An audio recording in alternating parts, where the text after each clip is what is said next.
So today we're going to talk about locomotive and rolling stock servicing cradles. This is one that I made several years ago and it was kind of okay. Problem being, it is so light. There have been times when I give it a nudge with a tool or accidentally something pushes it. The chances of it dumping a piece of rolling stock onto the ground are pretty high. So I wanted to make something a little bit more substantial that is safer and a bit more professional looking. This was cut by hand. I did it with a sharp craft knife and it works, but it looks rough. It looks homemade. So how do we try and get that beautiful, nice, professional finish? Well, if you can use a power tool, that makes life a lot easier. If you do have to do it freehand, then I found the best method is with a hacksaw blade and to use a piece of wood as a guide and put that on, and then long, gentle strokes and try and keep it smooth. And the finish is passable, but it's not ideal.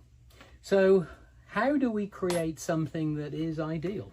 Something of our dreams without going out and spending a lot of money? Well, here's one that I came up with, and I've spent a bit of time looking at the designs of this, trying to set it up so that we can do loco servicing, painting or cleaning of the items by putting it on the little 45-degree, and you can see here the contour shape. Now I've got a couple of drawings that I'll show you during the video, and take this opportunity that if you like it, please click the box and become a subscriber, and we can get you these drawings so that you can build them up. Now obviously the key thing is, what is the size of your foam? So you can get foam that's been left over from packaging, or you've got some stored somewhere. That's the ideal thing to use. And this one, that was the height, about 160 millimeters wide. Put up the drawing here. Yeah, that was 60 millimeters high and 160 wide. And what I did was cut it in the middle. So the first of all, when this was just a rectangular piece, I cut it straight down the middle. And then with this square piece, I took the cut out. So careful of my little Loco. That was what was in there. So once you've cut that out of the rectangular piece, you can then attack the V piece. And I tried to cut that out using a bandsaw, and I wouldn't recommend that. It's a little bit rough in the bottom, but it is far better to do the two 45-degree cuts on a table saw. Now, when you're using power equipment, do make sure that you've got your safety glasses on, you don't have any dangly clothing, and do a dry run before you turn the machine on and test everything. Before you actually cut the V slot in the largest piece here, try it on a piece of foam or even some wood, and take it through slow. And same when you're cutting with the foam. Although it's very soft and it could go through quickly, you don't want it to snag on the blades and get dragged into the blade, and that could drag your fingers in as well. So just do everything gently and test it out first before the machines are turned on. So this is what I made. It came out great. Very happy with it. On the top here, I put a piece of magnetic tape. This one is 1/2 mil wide and by 3, and that works great for, here's some little metal parts. Put those on there, take that off, and we'll just flip it around a bit, give it a shake, and they sit on there beautifully. So the magnetic tape is very useful, and although you're not going to use the whole roll on this project, there's other things around the workshop that you can use them on. But what about when you don't have a scrap piece, you want to go out and buy something? Well, I've looked online and came up with this drawing, and I made this, but the sizes of this block can be cut out from some foam which comes from Walmart. It's nice and cheap, 20 bucks for 2 big pieces, and each piece is 12 inches by 10 inches by 3.5 inches. So here we've got the height of 3.5 inches. The bottom there is nearly 6.5 inches. And then whatever length you can get the foam in. On these, they come in 12 inches long. So you can either add a piece on the end if your locomotives are longer than that, or just stick with the 300 millimeters.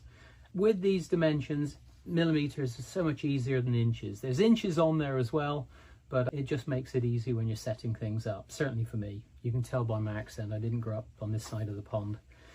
So that is the one that is 3.5 inches high that will fit the Walmart foam. As I said before, it is a polyethylene foam, and it is designed to be put inside carrying cases for expensive equipment. So just ideal for our locomotives. If you've got a smaller piece down to 60mm, which is about 2.4 inches, try to get the same width there as 6.3, which is 160mm. And again, on this one, I've set up the steps. You know, the first cut here, take the tube off one end, and then you can do the 2 cuts and make the L shape, and then the V piece, cut that out, and then glue the 2 together. But how do you glue them together? Well, I bought some foam glue and tried that, and it worked. And I also tried some scraps with some PVA. So there's the PVA and there's the foam, and you can see the joint down in there. It's pretty good, it holds it, and you can sort of bend it around, but you can feel in there, it feels like an old razor blade. And the foam has gone hard, and if you're putting your locomotive down on there, it could damage it. So, okay. What about PVA? Surely that can't be better. Well, the PVA, if you just spread the glue onto a piece of foam, the foam will absorb the glue. It's designed to go into the grain of the wood, and that's just what it does. It soaks down in, and you get these horrible big lumps. So the foam glue is better. However, there is a hack that you can use. Here is the hack. Get some PVA wood glue, get the foam that you want to glue, and I'm going to glue this small piece onto the end here.